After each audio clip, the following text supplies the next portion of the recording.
السلام عليكم ورحمة الله وبركاته. الحمد لله رب العالمين والصلاة والسلام على أشرف الأنبياء محمد المرسلين وعلى آله وصحبه ومن تبعهم بإحسان إلى يوم الدين وبعد. فأعوذ بالله من الشيطان الرجيم. بسم الله الرحمن الرحيم. يا أيها الذين آمنوا اتقوا الله حق تقاته ولا تموتن إلا وأنتم مسلمون. اللهم صل على محمد وعلى آل محمد كما صليت على إبراهيم وعلى آل إبراهيم إنك حميد مجيد. اللهم بارك على محمد وعلى آل محمد كما باركت على إبراهيم وعلى آل إبراهيم إنك حميد مجيد. பேரன்பிற்கும் பெரும் மரியாதைக்கும் உரிய உலமா பெருமக்களே, இந்த நிகழ்ச்சியிலே பங்கெடுத்து பயன்பெற வேண்டும் என்பதற்காக இங்கு வருகை தந்து அமர்ந்திருக்கிற சகோதரர்களே, சகோதரிகளே, அல்லாஹ்வுடைய பேரருளை கொண்டு நமது குமரி மாவட்ட ஜமாத்தின் சார்பாக காலையிலிருந்து சிறப்பானதொரு தர்பியா நிகழ்வு இங்கே நடைபெற்றுக் கொண்டிருக்கிறது. கூட்டத்தின் தலைவர் அவர்கள் இந்த தர்பியாவினுடைய நோக்கத்தை குறித்தும் தர்பியாவிலே அமர்ந்திருப்பவர்கள் பேண வேண்டிய ஒழுக்கங்களை குறித்தும் மாஷா அல்லாஹ் நமக்கு சிறப்பாக விளக்கியிருக்கிறார்கள். அந்த ஒழுக்கங்களை கடைபிடித்து உறக்கத்திற்கு உறக்கம் கொடுத்துவிட்டு, உறக்கத்தை உறங்க வைத்துவிட்டு இந்த வகுப்பிலே நாம் அனைவரும் ஷேக் அவர்கள் சொன்னதை போல் காதையும் கல்வையும் திறந்து இன்ஷா அல்லாஹ் பயன்பெறுவோமாக என்று உங்களுக்கும் எனக்கும் வசியத்தை செய்தவனாக இந்த உரையை நான் துவங்குகிறேன். இன்றைக்கு இந்த தர்பியாவிலே எனக்கு தரப்பட்டிருக்கிற தலைப்பு ஃபிக்ஹுல் ஜிஹாதி வல் ஹிலாஃபா அலா தௌஇல் கிதாபி வஸ் சுன்னா. குர்ஆன் சுன்னா ஒளியில் ஜிஹாத் மற்றும் ஹிலாஃபத்தினுடைய விளக்கங்களும் விமர்சனங்களும். காலம் காலமாக சமுதாயத்தில் இது குறித்த, குறிப்பாக ஜிஹாத் என்கிற வார்த்தையை குறித்த ஒரு புரிய முடியாத புதிர்கள் காலம் காலமாகவே இருந்து கொண்டு வருகிறது. ஜிஹாத் என்று சொன்னாலே அது என்னவோ ஒரு கெட்ட வார்த்தையை போல, ஜிஹாத் என்கிற வார்த்தையை உச்சரிப்பதே பாவம் என்பதை போல இன்றைக்கு சமூகத்திலே பார்க்கப்படுகிறது. ஒரு நண்பர் ஒருவர் என்னோடு பேசிக் கொண்டிருக்கும் போது அவருடைய அனுபவத்தை ஒரு முறை பகிர்ந்து கொண்டார். ஒரு கலவரமான நேரம் அந்த நேரம். நேற்று கோயம்புத்தூரை பற்றி கேள்விப்பட்டிருப்பீர்கள். இது போன்று ஒரு சந்தர்ப்பத்திலே ஒரு சில வருடங்களுக்கு முன்பு சென்னை திருவல்லிக்கேணியிலும் இதே போன்ற ஒரு கலவரம் அதை சொல்லக்கூடாதுன்னு நிறைய பேர் சொல்கிறாங்க. கரெக்டு தான், தாக்குதல் தான் சொல்லணும். ரெண்டு பேரும் மாறி மாறி அடிச்சுக்கிட்டா தான் கலவரம். நம்ம சும்மா இருக்கும்போது புரியாதவர்கள், அறியாமையில் உள்ளவர்கள், இந்துத்துவ பாசிச சங்க பரிவார கும்பல் அவர்கள் மட்டும் சிறுபான்மையாக வாழ்ந்து கொண்டிருக்கிற முஸ்லீம்களை தாக்கும்போது இதை கலவரம் என்று திசை திருப்பக்கூடாது, தாக்குதல் என்று சொல்ல வேண்டும். அப்படிப்பட்ட ஒரு சந்தர்ப்பத்தில் நண்பர் ஒருவர் ஜக்காத் ஓர் ஆய்வு அப்படிங்கிற புக்கை படிச்சுக்கிட்டு இருக்கிறார் கடையில். ஜக்காத் ஓர் ஆய்வுன்னு திடீர்னு போலீஸ்காரர் ரோந்து வந்துக்கிட்டு இருக்கிறான். டக்கு ஜிக்காத்தை பற்றி நீ படிக்கிறேன்னு தூக்கிட்டான். அவர் கூப்பிட்டான் அவரை, நீங்கள் இங்கே நீங்கள் வந்து ஜீப்பில் ஏறுங்கிறான், போலீஸ் ஜீப்பு. இவருக்கு ஒன்றும் புரியல. எதுக்கு என்ன இதான் ஜிக்காத்தை பற்றி படிச்சுக்கிட்டு, யோ இது ஜிக்காத் இல்லையா ஜக்காத்து அப்படின்னு சொன்னார். இப்போ இந்த ஜிஹாதுங்கிற வார்த்தையே இன்றைக்கு ஒரு பிரச்சனைக்குரிய வார்த்தையாக மாற்றி விட்டார். அவர் படித்தது ஜக்காத்து ஒரு ஆய்வு, இவனுக்கு அதை கா இருக்கா ஹா இருக்கான்னு தெரியாது. அவன் அதை ஜக்காத்துன்னு படிச்சுட்டு, சாரி ஜக்காத்தை ஜிக்காத்துன்னு படிச்சுட்டு ஜிக்காத்து தான் ஜிஹாதுன்னு ஒரு முடிவுக்கு வந்து அங்கே அந்த தூக்கி போய் உள்ளே போட வேண்டியது. நல்ல லெவலில் ஒரு தம்பி, சார் இது வந்து ஜிஹாதெல்லாம் கிடையாது, நல்லா பாருங்க சார், இது கான்னு போட்டிருக்கு, ஜக்காத்துனா நாங்கள் வருஷம் கொடுக்குற தர்மம் அப்படின்னு சொல்லிட்டு வந்ததா தன்னுடைய அனுபவத்தை நம்மோடு பகிர்ந்து கொண்டார். பார்க்க இன்றைக்கு எல்லா தரப்பு மக்களாலும் புரியாமலேயே இருக்கிறது. நேற்று கூட கோயம்புத்தூரில் நான் இருந்தேன். பரபரப்பான நேரத்தில் நம்ம மேலே பள்ளிவாசலுக்கு மேலே உட்காந்து என்ன நடந்துகிட்டு இருக்குன்னு பார்க்கும்போது திடீர்னு ஒருத்தர், வாங்க எல்லாம் ஜிகாது பண்ண போகலாம், வாங்க எல்லாம் ஜிகாது பண்ண போகலாம். புரியாமல் ஒரு டூ வீலர் வச்சுக்கிட்டு வண்டியில் ஏறுங்க, நான் போய் ஷஹீதாகலாம். இதெல்லாம் எடிட் பண்ணி போடுங்க கொஞ்சம் போடும்போது அப்படி இப்படின்னு சொல்லி கிளப்பிக்கிட்டு இருக்கேன். அப்போ முஸ்லிம்களாலும் சரி முஸ்லீம் அல்லாதவர்களாலும் சரி உண்மையிலேயே இந்த ஜிஹாத் என்கிற வார்த்தைனா என்ன, இதனுடைய உண்மையான விளக்கங்கள் தான் என்ன, இது எப்போது கடமையாகும், யார் இதை கடமை என்று அறிவிப்பது, இது கடமை என்று சொன்னால் சமூகத்திலே எத்தகைய சூழல்கள் நிலவ வேண்டும், சரி கடமை ஆகிவிட்டால் யார் ஜிஹாது செய்வதற்கு வர வேண்டும் என்கிற எந்த அறிவு ரீதியான இல்மு ரீதியான பின்புலங்கள் எதையுமே பார்க்காமல் ஒரு குருட்டுத்தனமாக அவர்களாகவே ஒரு பிம்பத்தை உருவாக்கி கொண்டு இன்றைக்கு பல்வேறு விதமான வழிகட்ட சூழ்நிலைகள் இன்றைக்கு சமூகத்திலே நிலவி கொண்டிருக்கிறது. அதனால் தான் சில இளைஞர்கள் இது போன்ற விஷயங்களை பற்றி கேட்டவுடனேயே உணர்ச்சி வசப்பட்டு மூளை செலவை செய்யப்பட்டு விபரீதமான சில காரியங்களில் ஈடுபட்டு அதனால் ஏற்பட்ட விளைவுகளை சமூக பெரியவர்கள் நன்றாகவே உணர்ந்து வைத்திருக்கிறார்கள். ஏனென்றால் தமிழ்நாட்டிலே இருக்கிற முஸ்லிம்களை பொறுத்த வரைக்கும் நமக்கு பொதுவாக ஒரு பேர் உண்டு, ஆத்திஃபிகள் என்று சொல்வார்கள். ஆத்திஃபி என்று சொன்னால் அறிவுக்கும் முக்கியத்துவம் தருவதை காட்டிலும் உணர்ச்சிக்கும் உணர்வுக்கும் தான் அதிகமான முக்கியம் தருவார்கள். இப்போ உண்மையிலே இன்னைக்கு எனக்கு ஆச்சரியமா இருக்கு, நம்ம ஜமாத்துடைய நிகழ்ச்சி தானா இது அப்படின்னு. ஏன்னா தர்பியான்னு சொன்ன உடனே நம்ம ஒரு 50 பேருக்கு மேலே 100 பேருக்கு மேலே எதிர்பார்க்கல. இன்னைக்கு மாஷா அல்லாஹ் 500-600 பேருக்கு மேலே இங்கே உட்கார்ந்து கொண்டிருக்கிறார்கள் என்றால் உண்மையிலேயே குமரி மாவட்ட மக்கள் மாஷா அல்லாஹ் இஸ்லாமிய பெருமக்கள் கல்வியை தேடுவதில் நீங்கள் பெரும் ஆர்வம் கொண்டிருக்கிறீர்கள் என்பதைத்தான் இது எங்களை போன்றவர்களுக்கு உணர்த்துகிறது. ஆனால் இதே ஒரு ஆர்ப்பாட்டம் போராட்டம்னு சொல்லுங்க, ஒரு பேனரை பிடிக்கணும், ஒரு கொடியை பிடிக்கணும், ஒரு நாரே தக்பீர் கோஷம் போடணும், இடிகளே வருக இடித்தோர் எண்ணம் கருக அப்படின்னு இந்த எதுகை முனையா பேசணும்னு கூப்பிடுங்க, அதுக்கு வர்ற கூட்டமே வேறு. என்றால் ஆரம்பத்தில் இருந்தே இந்த மக்கள் எப்படி பழக்கப்பட்டு விட்டார்கள் அல்லது பக்குவப்படுத்தப்பட்டு விட்டார்கள் என்றால் ஒரு ஆத்திஃபியத் என்று சொல்வதை போல உணர்ச்சி பூர்வமான உணர்வு பூர்வமான விஷயங்களுக்கு முக்கியத்துவம் கொடுத்தே நம்முடைய மக்கள் வளர்க்கப்பட்டு விட்டார்கள். எதிர்ப்பு சக்தியை இயற்கையிலேயே உடம்பில் ஏற்றுக்கொண்ட மக்களாக நாம் இருக்கிறோம். அதனால்தான் நம்ம பட்டினி கூட கிடந்து விடுவோம், ஆனால் யாருக்கும் பணிந்து செல்வதோ யாருக்கும் குனிந்து செல்வதோ நம்மால் முடியாது. தன்மானமும் சுய கௌரவமும் எதிர்ப்பு சக்தியும் இயற்கையிலேயே அதிகம் கொண்ட மக்களாக நாம் இருக்கிறோம். அதனால்தான் உணர்ச்சி வசப்படக்கூடிய உணர்வுபூர்வமான காரியங்களுக்கு அதிக முக்கியத்துவம் தருகிறோம். ஆனால் ஒன்றை நாம் ஆரம்பமாக புரிந்து கொள்ள வேண்டும், இஸ்லாம் என்கிற மார்க்கம் குறிப்பாக நபிகள் நாயகம் ஸல்லல்லாஹு அலைஹி வஸல்லம் அவர்களுடைய நுபுவத்திற்கு பின், என்றால் இஸ்லாம்ங்கிறது ரசூலுல்லாவால் உருவாக்கப்பட்டதல்ல, இது அல்லாஹுவால் உருவாக்கப்பட்டு ஆதம் நபி படைக்கப்பட்ட போதிலிருந்தே நமக்கு மார்க்கம் இதுதான். 14 நூற்றாண்டுகளுக்கு முன்பு அண்ணலம் பெருமானார் ஸல்லல்லாஹு அலைஹி வஸல்லம் அவர்களால் எடுத்து எம்பப்பட்ட இந்த ஷரியத் வளர்ந்து வந்த காரணங்களையும் காரணிகளையும் மட்டும் நாம் பார்த்தால் தெரிந்து கொள்ளலாம், இஸ்லாம் என்பது எவ்வளவு சாத்வீகமான சாந்தத்தையும் சமாதானத்தையும் சமதர்மத்தையும் சர்வதேச சகோதரத்துவத்தையும் போதிக்கிற ஒரு மார்க்கம் என்பதை புரிந்து கொள்ளலாம். அதனால் ஜிஹாத் என்று சொன்னாலே முஸ்லிம் அல்லாதவர்களை வெட்டி வீழ்த்துவது, ஜிஹாத் என்று சொன்னாலே அதற்கு ஹோலிவார் புனித போர் என்கிற ஒரு அர்த்தத்தை கொடுத்து விட்டு இஸ்லாமியர்கள் எல்லோரையும் தீவிரவாதிகளாக பயங்கரவாதிகளாக வன்முறையாளர்களாக அதிலும் குறிப்பாக சர்வதேச இஸ்லாமிய பரப்புரையில் ஈடுபடுபவர்களை எல்லாம் பயங்கரவாதத்திற்கு ஆதரவு தெரிவிப்பவர்களாகவெல்லாம் இன்றைக்கு மீடியாக்கள் ஒரு பிம்பத்தை பெரிதுபடுத்தி காட்டுவதற்கு காரணமே இது குறித்த தெளிவுகள் நம்முடைய உம்மத்திற்கு சரியாக தரப்படாததுதான். அதனால் மாஷா அல்லாஹ் நீண்ட யோசனைக்கு பிறகு மிகப்பெரிய மஷூராக்கள் எல்லாம் நடத்தித்தான் இந்த தர்பியாவிலே இப்படிப்பட்ட ஒரு தலைப்பை நம்முடைய அன்பர்கள் தந்திருக்கிறார்கள். அதனால் அன்பு சகோதர சகோதரிகள், குறிப்பாக பெண்கள் தாய்மார்கள், வாலிப பிள்ளைகளை வீட்டிலே வைத்திருப்பவர்கள், நீங்கள் இதை இன்ஷா அல்லாஹ் மிகவும் கவனமாக இதை நீங்கள் செவிமடுத்து இது குறித்த விஷயத்திலே நாம் ஒரு தெளிவை பெறுவதற்கு அல்லாஹ்வை துஆ செய்தவனாக நான் துவங்குகிறேன். முதலில் ஜிஹாத் என்பது ஒரு கெட்ட வார்த்தை அல்ல, அதை நன்றாக நாம் தெரிந்து கொள்ள வேண்டும். அது ஒரு உச்சரிக்கக்கூடாத வார்த்தையோ அல்லது ஒரு பயங்கரமான ஒரு அர்த்தத்தை தரக்கூடிய ஒரு வார்த்தையோ அல்ல. திருமறை குர்ஆனில் அல்லாஹ் சுப்ஹானஹு வ தஆலா தெளிவாக சொல்லுகிற போது சூரத்துன் நிசா 4ஆம் அத்தியாயத்தின் 95வது வசனம், லா யஸ்தவில் காயிதூன மினல் முஃமினீன கைரு உலி ضرரி வல் முஜாஹிதூன ஃபீ ஸபீலில்லாஹ், அல்லாஹ்வின் பாதையிலே ஜிஹாத் செய்பவர்களும் ஜிஹாது செய்யாமல் சும்மா இருக்கக்கூடியவர்களும் சமம் அல்ல. அந்த முஜாஹிதூன் ஜிஹாது செய்பவர்கள் என்பதை எல்லாம் சொல்ல உடனேயே பி அம்வாலிஹிம் வ அன்ஃபுஸிஹிம், தங்களுடைய பொருளாதாரத்தை கொண்டும் தங்களுடைய உடலை கொண்டும் நஃப்ஸை கொண்டும் உயிரை கொண்டும் உடமையை கொண்டும் பொருளாதாரத்தை கொண்டும் அல்லாஹ்வின் பாதையில் தியாகம் செய்பவர்களும் தியாகம் செய்யாமல் இருக்கிற இறை நம்பிக்கையாளர்களும் சமமானவர்கள் அல்ல என்று அல்லாஹ் குறிப்பிடுகிறார்.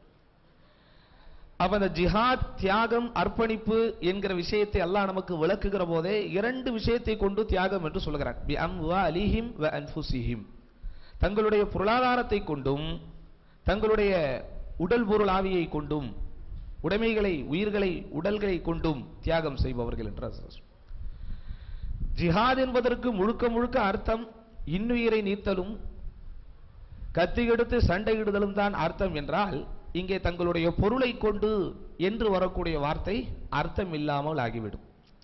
அப்ப அல்லாஹ் ஜிஹாத் என்பதன் மூலம் போர்க்களத்திலே சென்று எதிரிகளை சந்தித்து உயிரை மாய்ப்பதோ அல்லது அவனுடைய உயிரை எடுப்பதோ என்கிற பிரதானமான கருத்தில் அல்லாஹ் ஜிஹாத் என்று சொல்லவில்லை.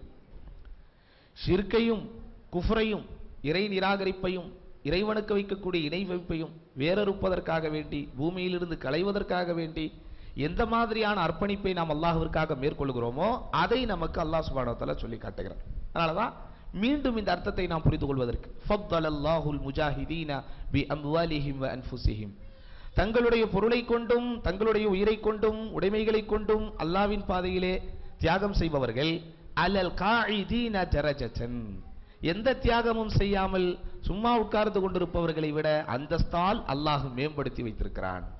அப்படித்தானா? அது எல்லா விஷயத்திலும் தொழக்கூடியவர்கள் தொழாதவர்களை விட சிறந்தவர்கள் தான் எல்லா விஷயத்திலும். அதை அல்லாஹ் குறிப்பாக இங்கே சொல்லிவிட்டு வகுல்லன் வஅதல்லாஹுல் ஹுஸ்னா, எல்லோருக்குமே அல்லாஹ் சுப்ஹானஹு வ தஆலா நன்மைகளை, அவரவர்களுக்குரிய செயல்களுக்கேற்ப நன்மைகளை வாக்களித்திருக்கிறான் என்றாலும் மீண்டும் வஃதலல்லாஹுல் முஜாஹிதீன அலல் காயிதீன அஜ்ரன் அதீமா, நிச்சயமாக அல்லாஹ்வின் பாதையில் இப்படி அர்ப்பணிக்கக்கூடியவர்களை அர்ப்பணிக்காமல் இருக்கக்கூடியவர்களை காட்டிலும் மிக பெரும் கூலியை கொடுத்து மேம்படுத்தி வைத்திருக்கிறான்.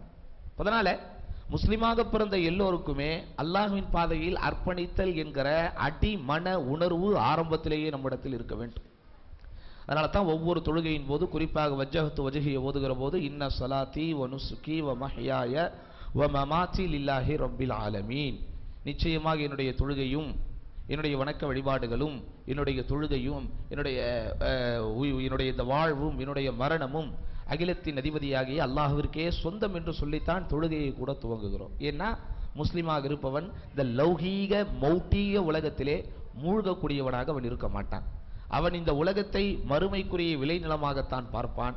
அவனுடைய பிரதானமான பிரமாதமான குறிக்கோளாகவும் இலக்காகவும் இலட்சியமாகவும் மறுமை சொர்க்கம்தான் இருக்கும் என்பது நமக்கு அடிப்படையாக போதிக்கப்பட்டிருக்கக்கூடிய விஷயம். இதே கருத்தில் அல்லாஹ் சுப்ஹானஹு வ தஆலா அல்லாஹ்வின் பாதையில் அர்ப்பணிப்பது, தியாகம் செய்வது என்பது தொடர்பான விளக்கத்தை, சிறப்பை சொல்லும்போது சூரத்து தௌபா 9வது அத்தியாயத்தின் 19 மற்றும் 20, அதே சூரத்து தௌபாவின் 111, சூரத்து ஸஃப் என்கிற அத்தியாயத்தின் 9 மற்றும் 10, ஆல இம்ரான் என்கிற 3வது அத்தியாயத்தின் 169 மற்றும் 170, இதெல்லாம் நீங்கள் இன்ஷா அல்லாஹ் வீட்டில் போய் என்ன செய்யணும், திறந்து பார்க்கணும். எழுதுனதை அப்படியே தூக்கி என்ன செய்யக்கூடாது, வீட்டில் போய் போட்டுறாம இது உண்மையிலேயே இந்த வசனத்தில் என்ன விஷயம் இருக்குது என்பதை நீங்கள் இன்ஷா அல்லாஹ் பார்க்க வேண்டும். அப்போ இந்த வசனத்தின் மூலமாகவும் குறிப்பாக ஒரு ஹதீஸ், அபூ ஹுரைரா ரலியல்லாஹு அன்ஹு அவர்கள் அறிவிக்கிறார்கள், நபி ஸல்லல்லாஹு அலைஹி வஸல்லம் கேள்வி ஒன்று கேட்கப்பட்டது, ஐயுல் அமலி அஃதல், அல்லாஹ்வுடைய தூதரே செயல்களில் மிக சிறந்தது எது? நபி ஸல்லல்லாஹு அலைஹி வஸல்லம் சொன்னார்கள், ஈமானும் பில்லாஹி வ ரசூலிஹி, அல்லாஹ்வையும் அல்லாஹ்வுடைய தூதரையும் நம்பிக்கை கொள்வதுதான். பிறகு எது என்று கேட்கும்போது, அல் ஜிஹாது ஃபீ சபீலில்லாஹ், அல்லாஹ்வுடைய பாதையிலே ஜிஹாது செய்வது. பிறகு எது?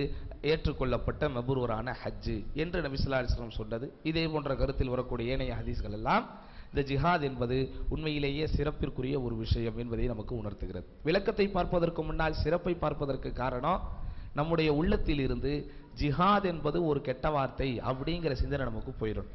ஜிஹாது எதுங்கிறது தான் பிரச்சனையே தவிர, ஜிஹாத் என்பது என்னது, அது ஒரு அற்புதமான ஒரு வார்த்தை தான் அப்படிங்கிறத முதல்ல நம்ம புரிந்து கொள்ள வேண்டும். அதனால் தான் அல்லாஹ் சுப்ஹானஹு வ தஆலா தன்னுடைய ஷரியத்திலே எப்படி வைத்திருக்கிறான் என்றால், ஜிஹாதை நேசிப்பது கடமையான ஒன்றாகவும் அதை வெறுப்பது நயவஞ்சகத்தினுடைய அடையாளமாகவும் நமக்கு திருமறை குர்ஆனிலே குறிப்பாக 9வது அத்தியாயம் 92, அதே 9வது அத்தியாயம் 24, அதே 9வது அத்தியாயத்தின் 81 நிறைய வசனங்கள் வந்தாலும் ஒரு ரெஃபரன்ஸுக்காக சில வசனங்களை மட்டும் நம்ம பார்க்கிறோம். இந்த 3 வசனங்களிலும் அல்லாஹ் சுப்ஹானஹு வ தஆலா அல்லாஹ்வின் பாதையில் அர்ப்பணித்தல், அல்லாஹ்வின் பாதையில் தியாகம் செய்தல் என்பன போன்ற விஷயத்தை ஒரு இறை நம்பிக்கையாளனவன் என்ன செஞ்சிடக்கூடாது, வெறுத்து விடக்கூடாது. அல்லாஹ்விற்காக வேண்டி தியாகம் செய்வதையும் அல்லாஹ்விற்காக வேண்டி அர்ப்பணிப்பதையும் விரும்பத்தக்க ஒரு விஷயமாகவும் இறைவனுடைய அருளை பெறத்தக்க ஒரு அம்சமாகவும் நாம் பார்க்க வேண்டும் என்பதை புரிந்து கொள்ளலாம்.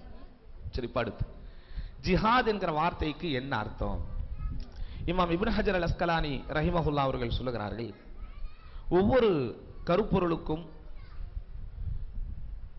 அதிலும் குறிப்பாக இஸ்லாமிக் டெர்மினாலஜிஸ் என்று சொல்லப்படுகிற இஸ்லாமிய கலை சொற்களுக்கும் விளக்கத்தை நபி ஸல்லல்லாஹு அலைஹி வஸல்லம் அவர்களுடைய பயிற்சி பாசறையில் பாடம் பெற்ற சஹாபாக்கள், அவர்கள் வழி நின்று வந்த தாபியீன்கள், தபவு தாபியீன்கள் போன்ற அந்த சிறந்த உயர்ந்த இமாம்களுடைய விளக்கத்தை கொண்டுதான் இந்த அருஞ்சொற்பொருட்களின் கலை சொற்களின் விளக்கத்தை பார்க்க வேண்டும்.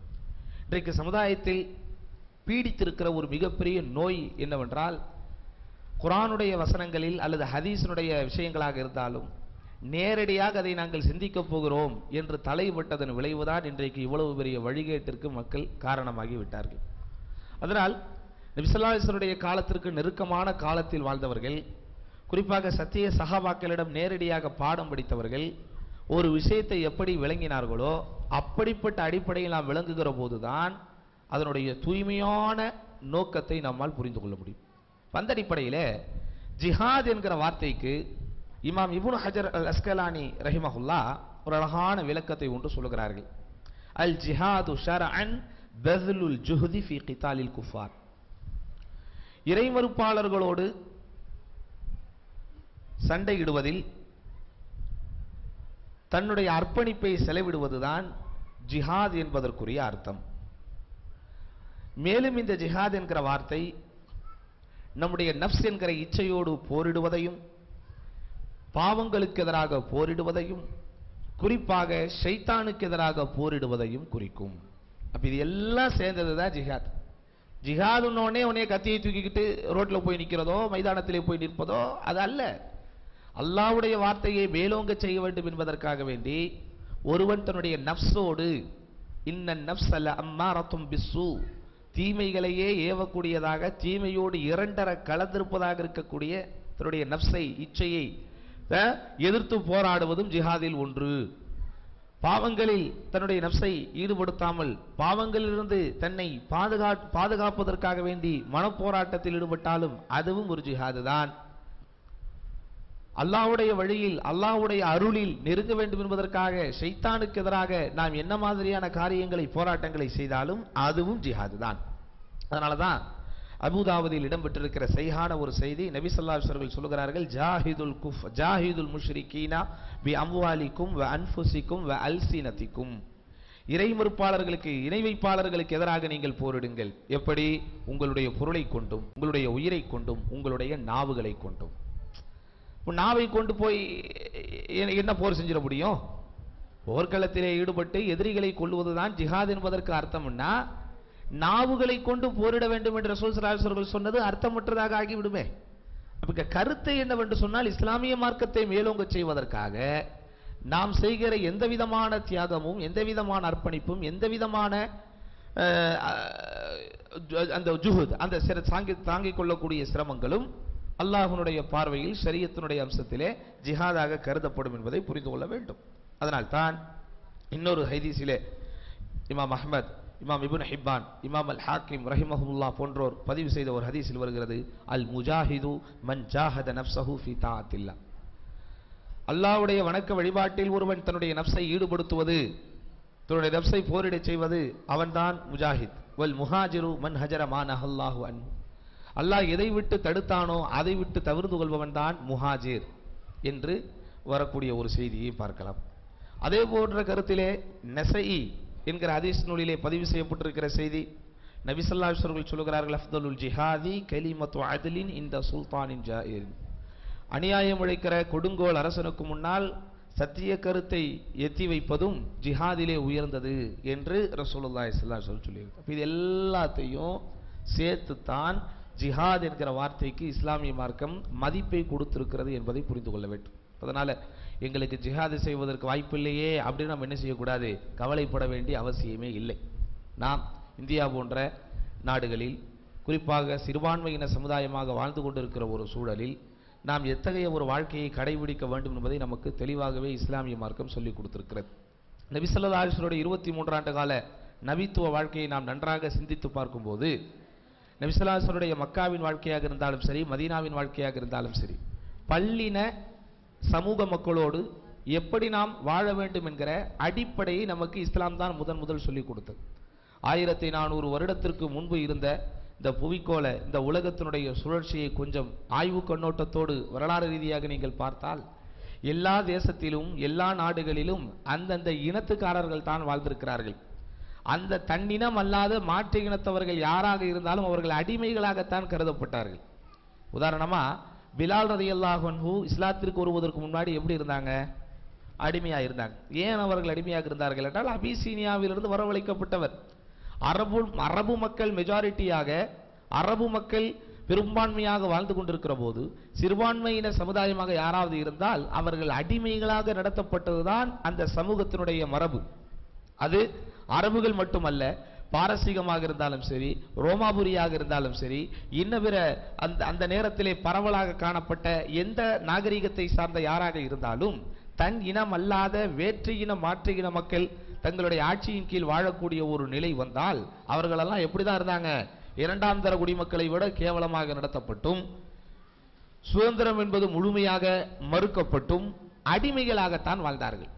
ஆனா மதீனாவிற்கு நபி ஸல்லல்லாஹு அலைஹி வஸல்லம் குடியேறி இஸ்லாமிய சாம்ராஜ்யத்தை நிறுவியதற்கு பிறகுதான் பல்லின சமூக மக்கள் ஒன்றாக ஒரே குடையின் கீழ் வாழ முடியும் என்கிற தத்துவத்தை உலகத்துக்கு கத்துத்தராங்க. நீங்க மதீனாவை வாழ்ந்தவங்க எல்லாம் யார் லிஸ்ட் போட்டோம்னா, முஸ்லிம்கள் மெஜாரிட்டி, ஹவுஸ் என்றும் ஹஸ்ரஜ் என்றும் வாழ்ந்த அன்சாரிகள், அதே போன்று மக்காவிலிருந்து புலம்பெயர்ந்து சென்ற முஹாஜிர்கள், இந்த ரெண்டு கம்யூனிட்டியும் ஒன்னா சேர்ந்து அவர்கள் ஒரு பெரும்பான்மையாக இருந்தார்கள். அப்புறம் யாரு? அஹ்லே கிதாப், வேதம் வழங்கப்பட்ட மக்கள், அதிலேயும் யூதர்கள் என்றும் கிறிஸ்தவர்கள் என்றும் ஒரு சரியான சதவிகிதத்திலே இருந்தார்கள். அடுத்து யாரு? மஜூசிகள் என்று அறியப்பட்ட நெருப்பு வணங்கிகள், அவர்கள் ஒரு கூட்டமாக இருந்தார்கள். பதுவுகள் என்று அறியப்பட்டவர்கள் ஒரு கூட்டமாக இருந்தார்கள். நகர்ப்புறத்திலே கிராமப்புறத்திலே ஓரமாக இருந்தவர்கள் ஒரு கூட்டமாக அறியப்பட்டார்கள். அதே போன்று நட்சத்திரங்கள் அல்லாத சிலைகளை சிற்பங்களை வணங்கக்கூடிய முஷ்ரிக்குகள் ஒரு கூட்டமாக வாழ்ந்தார்கள். சாபியீன்கள் என்று ஒரு கூட்டம் இருந்தது. இப்படி இன்றைக்கு எப்படி இந்தியா போன்ற தேசத்திலே முஸ்லிம்கள், கிறிஸ்தவர்கள், இந்துக்கள், ஜெயினர்கள், புத்தர்கள் எக்ஸெட்ரா எக்ஸெட்ரா என்று நோட்டிலே ஏட்டிலே எழுத முடியாத அளவிற்கு எத்தனையோ இனங்களாக வாழ்ந்து கொண்டிருக்கிறார்களோ, அந்த அளவிற்கு அதிகமான இனங்கள் இல்லாவிட்டாலும் அன்றைய நேரத்தில் சொல்லிக் கொள்வதை போல ஒரு பல்லின சமூக மக்கள் அங்கே ஒன்றாகத்தான் இருந்தார்கள். அவர்களில் நபி ஸல்லல்லாஹு அலைஹி வஸல்லம் அவர்களுடைய ஆட்சியை ஏற்று, நபி ஸல்லல்லாஹு அலைஹி வஸல்லம் தலைமைத்துவத்தை ஏற்று சுதந்திர காற்றை சுவாசித்தவர்களும் அங்கே இருந்தார்கள். நபி ஸல்லல்லாஹு அலைஹி வஸல்லம் அவர்களோடு ஒப்பந்தம் போட்டு வாழக்கூடியவர்களும் அங்கே இருந்தார்கள். பெருமானார் ஸல்லல்லாஹு அலைஹி வஸல்லம் தலைமைத்துவத்தை ஏற்றுக்கொண்டு வரி கட்டி அந்த ஆட்சியிலே இடம்பெற்றவர்களும் இருந்தார்கள். அப்போ பல்லின சமுதாயத்தோடு ஒத்து போகக்கூடிய வாழ்க்கை தரத்தை பெற்றவர்கள் முஸ்லிம்கள் மட்டும்தான். அவர்களால் மட்டும்தான் எல்லோராலும் இணைந்து வாழ முடியும் என்கிற வாழ்க்கை தத்துவத்தை ரசூல் ஸல்லல்லாஹு அலைஹி வஸல்லம் என்ன செஞ்சாங்க? 14 நூற்றாண்டுகளுக்கு முன்பு விளக்கினார்கள்.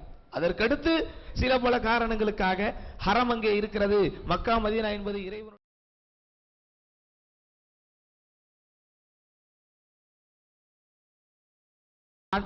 அது மட்டுமில்லாமல் நபி ஸல்லல்லாஹு அலைஹி வஸல்லம் அவர்கள் அரசியல் ரீதியாக போட்டு கொடுத்த ஒப்பந்தங்களை அந்த மக்கள் எல்லாம் மீறினார்கள் என்பதற்காகத்தான் பிற்காலத்தில் என்ன செஞ்ச யூதர்களும் கிறிஸ்தவர்களும் அந்த மதீனாவிலிருந்து விரட்டடிக்கப்பட்டார்கள். அதுக்காக அவங்க வேற எங்கேயும் வாழக்கூடாது என்றோ, அவர்களோடு இணைத்து முஸ்லிம்கள் வாழக்கூடாது என்றோ எங்கேயும் ரசூல் ஸல்லல்லாஹு அலைஹி வஸல்லம் என்ன செய்யல? சட்டம் போடவில்லை.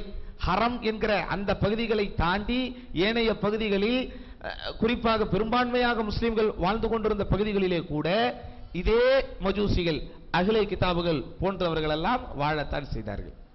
அதனால ஜிஹாத் என்று சொன்னாலே முஸ்லிம் அல்லாதவர்களை கொள்ளுதல் என்கிற அர்த்தம் அடிப்படையில் தவறு என்பதை நாம் புரிந்து கொள்ள வேண்டும். ஏன் இப்ப அபூ தாலிப் முஸ்லிமா முஸ்லிம் அல்லாதவரா? சொல்லுங்க. அப்ப அவரையே ரசூலுல்லாஹ் கொல்லல. ஏங்க, முஸ்லிம் அல்லாதவர்களை கொல்வதுதான் ஜிஹாத் என்று இந்த பாசிச பயங்கரவாதிகள் வேண்டுமென்றே மோசமான அர்த்தத்தை பொதுமக்களாகிய யாரு இந்துக்கள் எல்லாரும் நம்முடைய எதிரிகள் அல்ல, நல்லா புரிஞ்சுக்கணும். இந்து என்பது வேறு, இந்துத்துவம் என்பது வேறு. ஆனால் இவர்கள் இப்படிப்பட்ட போலியான அர்த்தங்களையும் கருத்துக்களையும் பொதுமக்களிடத்திலே கொண்டு போய் காட்டி இன்றைக்கு ஒரு மூளை செலவை செய்து பொதுவான மக்களை நமக்கு எதிராக திசை திருப்புகிறார்கள். இப்ப அவங்க கிட்ட நம்ம தெளிவாக சொல்லணும், முஸ்லிம் அல்லாதவர்களோடு பெருமானார் ஸல்லல்லாஹு அலைஹி வஸல்லம் எப்படி நடந்து கொண்டார் என்பதை பற்றி ஒரு ஆய்வறிக்கையை சமர்ப்பிக்கலாம். ரசூல் ஸல்லல்லாஹு அலைஹி வஸல்லம் பிறப்பு முதல் இறப்பு வரை முஸ்லிம் அல்லாதவர்கள் இடம்பெற்றிருக்கிறார்கள். ரசூல் ஸல்லல்லாஹு அலைஹி வஸல்லம் அவர்களுடைய தாயும் தந்தையும் சிறு பிராயத்திலேயே இறந்ததற்கு பிறகு நபி ஸல்லல்லாஹு அலைஹி வஸல்லம் தாம் ஒரு அனாதை என்கிற நினைப்பே வராத அளவிற்கு ஆறுதலையும் ஆதரவையும் கொடுத்து வளர்த்த அபூ தாலிப் ஒரு நான் முஸ்லிம். அப்படித்தானா? மதீனாவிற்கு ரசூல் ஸல்லல்லாஹு அலைஹி வஸல்லம் சென்றதற்கு பிறகு அங்கே யாரோடெல்லாம் ஒப்பந்தம் போட்டு ஒரு சுமூகமான வாழ்க்கைக்கு அங்கே வழிகாட்டினார்களோ அவர்கள் நான் முஸ்லிம். இன்னும் சொல்ல போனா நபி ஸல்லல்லாஹு அலைஹி வஸல்லம் அவர்கள் இறக்கக்கூடிய அந்த தருவாயிலும் அவர்களுடைய சுய தேவைகளுக்காக வேண்டி, சொந்த தேவைகளுக்காக வேண்டி தன்னுடைய அந்த கிரீடத்தை, கேடயத்தை, கிரீடம் அல்ல, கிரீடம்லாம் ரசூல் ஸல்லல்லாஹு அலைஹி வஸல்லம் அதிகமானது, கேடயத்தை அவர்கள் அடமான பொருளாக வைத்த ஒரு நபர் யாரு? யூதன். அப்போ ரசூல் ஸல்லல்லாஹு அலைஹி வஸல்லம் பார்க்கிற இந்துக்களை எல்லாம் போட்டு தள்ளுங்கன்னு சொல்லல, இவர்கள் அர்த்தத்தை மாற்றி சொல்வதை போல.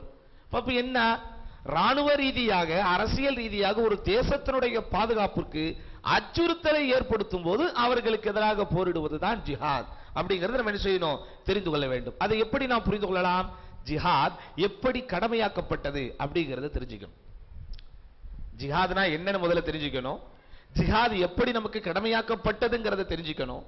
அந்த கடமையாக்கப்பட்ட காலத்தையும் சூழ்நிலையும் கவனத்திலே கொண்டு இப்போ எப்படி இருந்தால் கடமையாகும் அப்படிங்கறதையும் தெரிஞ்சுக்கணும். விளங்குதா? இப்ப ஜிஹாத் எப்படி கடமையாக்கப்பட்டது? அல்லாஹ் சுப்ஹானஹு வ தஆலா மார்க்கத்தை எத்தி வைக்கக்கூடிய தாவாவை பல மர்ஹலாக்களாக, மர்ஹலா என்றால் படித்தரங்கள் என்று சொல்லுவோம், படித்தரங்களாக அல்லாஹ் சுப்ஹானஹு வ தஆலா அமைத்திருக்கிறார். முதல் குர்ஆனுடைய வசனம் வஹியாக ரசூல் ஸல்லல்லாஹு அலைஹி வஸல்லம் இறங்கும் போது எப்படி இறங்கிச்சு? எது முதல் வசனம்? இக்ரா பிஸ்மி ரப்பிக், நபியே உம்முடைய இறைவனின் பெயரை கொண்டு நீங்கள் படியுங்கள். அப்ப முதல்ல செல்ஃப் ஸ்டடி, நீங்க முதல்ல படிங்க, அடுத்த ஆளுக்கு சொல்லுங்கன்னு இறங்கல. முதல் குர்ஆனுடைய வசனம் எப்படி இறங்குது? முதலில் இறை தூதராக இருக்கக்கூடிய நீங்கள் உங்கள் அளவில் மார்க்கத்தை தெளிவுபடுத்திக் கொள்ளுங்கள். நீங்கள் ஒரு இறை தூதராகத்தான் தேர்ந்தெடுக்கப்பட்டிருக்க என்பதை முதலிலே நீங்கள் விளங்கிக் கொள்ளுங்கள். அதனால தான் முதல் வசனம், முதல் அந்த படித்தரம் எப்படி இறை தூதர் ஸல்லல்லாஹு அலைஹி வஸல்லம் இறக்கி வைக்கப்படுகிறதுனா, இக்ரா பிஸ்மி ரப்பிக்கல் லதீ ஹலக், நபியே படைத்தவும் இறைவனின் பெயர் கொண்டு ஓதுவீராக. இங்கே தன்னைத்தான் சீர்படுத்திக் கொள்ள வேண்டும் என்றுதான் அல்லாஹ் கட்டளையிட்டு இருக்கிறானே தவிர பிறருக்கு சொல்ல வேண்டும் என்கிற விஷயம் அங்கே வரல. அடுத்து என்ன? யா அய்யுஹல் முத்தஸ்ஸிர் கும் ஃபஅன்திர். வஹி வந்த கடப்பரிமாணத்தை தாங்க முடியாமல் நபி ஸல்லல்லாஹு அலைஹி வஸல்லம் போர்வை போத்து உறங்கக்கூடிய, அச்சத்திலே இருக்கக்கூடிய, பதட்டத்திலே இருக்கக்கூடிய ஒரு சூழ்நிலை வரும்போது அல்லாஹ்வுடைய வஹி, அந்த வசனம் பதட்டத்திலே இருக்கிற ரசூலுல்லாவை தட்டி எழுப்புகிறது. யா அய்யுஹல் முத்தஸ்ஸிர், போர்வையில் போர்த்தி கொண்டிருப்பவரே, கும் ஃபஅன்திர், எழுந்திரியுங்கள், அச்சமூட்டி எச்சரிக்கை செய்யுங்கள். இது அடுத்த மர்ஹலா. அதாவது தன்னை சுற்றி இருக்கிற, தன்னோடு சார்ந்திருக்கிற, தன்னோடு சேர்ந்திருக்கிற மக்களுக்கு மார்க்கத்தை எத்தி வையுங்கள். அது அப்படியே கொஞ்சம் டெவலப் ஆகி வஅன்திர் அஷீரத்தக்கல் அக்ரபீன், உங்களுடைய நெருக்கமான உறவினர்களுக்கு நீங்கள் எத்தி வையுங்கள். அப்பதான் ரசூலுல்லாஹ் அவங்களுடைய தாய் வழி தந்தை வழி நெருக்கமான சொந்தக்காரர்களா கூப்பிட்டு வச்சு மார்க்கத்தை சொன்னாங்கன்னு நமக்கு தெரியும். அதற்கப்புறம் என்ன நடக்குது? அந்த படித்தரம் தாண்டியதற்கு பிறகு பொது சந்தர்ப்பத்திலே, பொது தளத்திலே அந்த தாவாவை எடுத்து வைக்கக்கூடிய ஒரு சூழ்நிலைக்கு ரசூலுல்லாஹி ஸல்லல்லாஹு அலைஹி வஸல்லம் அவர்கள் ஏவப்படுகிறார்கள். அதற்கப்புறம் தான் பிரச்சனைகள் வருகிறது. இப்ப நபி ஸல்லல்லாஹு அலைஹி வஸல்லம் அவர்கள் மக்காவில் சுமார் 13 ஆண்டு காலம் வாழும்போது அவர்களுக்கும் பலமான ஒரு தோழர் பட்டாளங்கள் வந்த போதும் கூட, அதுவும் கடினமான முறையிலே, கொடூரமான முறையிலே, அநியாயமான முறையிலே அந்த பெரும்பான்மை மக்களால் தாக்கப்பட்ட போதும் கூட நபி ஸல்லல்லாஹு அலைஹி வஸல்லம் அவர்கள் பொறுமை காக்கும்படிதான் மக்களுக்கு சொன்னார்கள். யார் ரசூலுல்லாஹ் எங்களை அடிக்கிறார்கள், காயப்படுத்துகிறார்கள், ரத்தம் கசிய கசிய ஓடி வந்து ரசூலுல்லாஹ்விடத்திலே உதவி தேடிய போது கூட ரசூலுல்லாஹி ஸல்லல்லாஹு அலைஹி வஸல்லம் பொறுமையாக இருங்கள் என்கிற அந்த பதிலையே சொல்லி சுமார் 13 ஆண்டு காலம் மக்காவில் இருக்கும் காலமெல்லாம் இந்த எதிரிகளுக்கு எதிராக நீங்கள் போரிடுங்கள், அவர்களை நீங்கள் போய் கதையை முடியுங்கள் என்று சொன்னதாக ஒரு சின்ன வரலாற்று குறிப்பை கூட பார்க்க முடியாது. என்ன நடந்துச்சு? ஆனா ரசூலுல்லாஹ் வாழ்க்கையில் ஜிஹாதே நடக்கலையா? ஜிஹாத் நடந்தது. எப்ப நடந்தது? ஜிஹாதிற்கு முன்னாடி ஹிஜ்ரத் என்பது ஒன்று நடந்ததற்கு பிறகுதான் ஜிஹாத் என்பது ஒன்று நடந்தது. இதுல நமக்கு என்ன விளங்குதுன்னா, ஃபல் ஹிஜ்ரத்து வல் ஜிஹாது முத்தலாசிமானி, ஹிஜ்ரத்தும் ஜிஹாதும், அல்லாஹ் ஒரு இடத்திலிருந்து இன்னொரு இடத்திற்கு புலம்பெயர்ந்து செல்லக்கூடிய ஹிஜ்ரத்தும் ஜிஹாதும் ஒன்றோடு ஒன்று அவசியமானது. ஹிஜ்ரத் இல்லாமல் ஜிஹாத் இல்லை, ஜிஹாத் இல்லாமல் ஹிஜ்ரத் இல்லை. இப்ப இந்தியாவில் இருக்கக்கூடிய முஸ்லீம்களின் நிலைமையை நீங்க கொஞ்சம் ஒப்பிடுங்க. ஹிஜ்ரத்தை நம்ம செய்யலையே, அதுக்கப்புறம் தானே ஜிஹாது.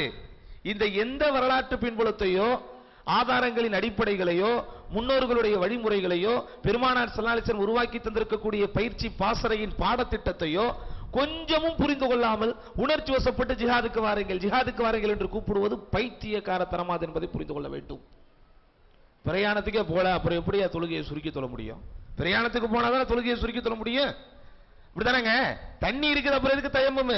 தயம்மம் எப்போ? தண்ணி இல்லாத நேரத்தில்.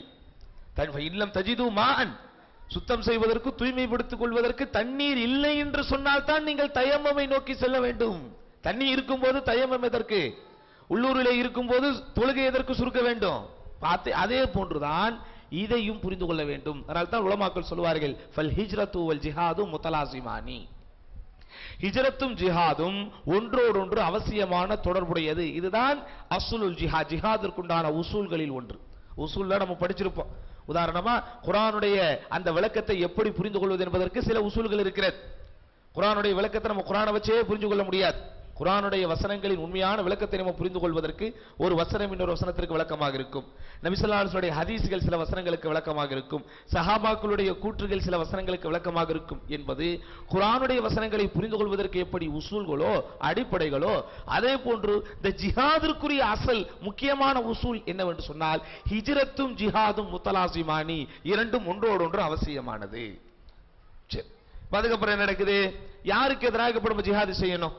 ஜிஹாது செய்ய வேண்டும் என்று ஒரு சூழலை வந்து விட்டால் முஸ்லிம்களுக்கு எதிராக செஞ்சுக்கலாமா?